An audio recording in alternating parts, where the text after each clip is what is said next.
People always say to me, Greg, are you bitter that the show chewed you up and spat you out without a spin-off? Look, yes and no. It's complicated. Was I paid, to answer your question? A pittance. I can't say how much contractually, but Ronnie, my agent, was appalled. He knows the guy that did Nolene Donahue's contract in the 90s, and apparently she got 4 times as much as me. Look, I do hold grudges. People say, give it up, Greg. But that is not how I roll. I believe in never forgiving someone if they do you dirty.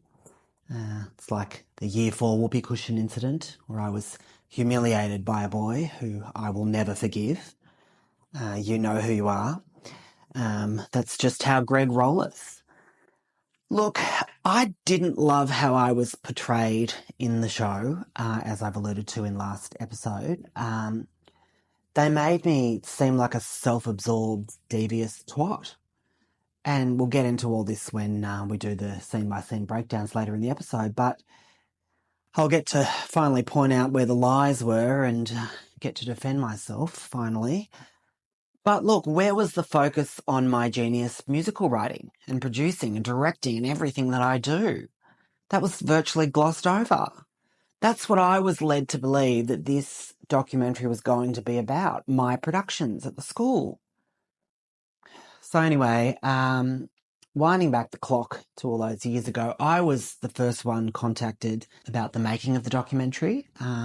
I've heard Reddit rumours that it was the private school girl because she had a show before, but no, it was me because the producers had heard about my musicals. And I was told that the working title of the documentary was The Musical Man, which I would have been happy with, but that wasn't to be.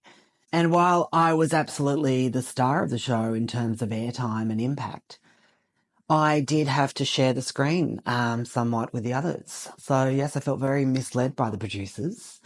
And the shoot itself, I mean, it was unfortunately in one of my off years, which I was devastated about to start with, but the gods intervened and Meredith Cotton's mother carked it in New Zealand, which meant I could cancel her production of Anything Goes, that terrible thing that she was putting on, and write my original show, all while the cameras were rolling, as you saw, which was a godsend.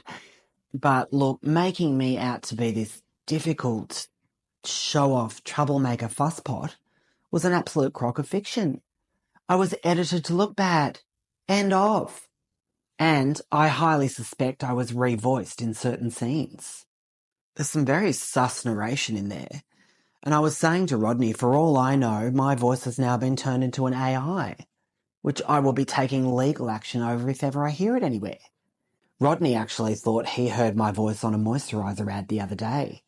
And I raced home and jumped on the internet when he told me, and turned out it was a husky-voiced woman. But it could have been an AI version of my voice that they'd stolen from the show for all I bloody know.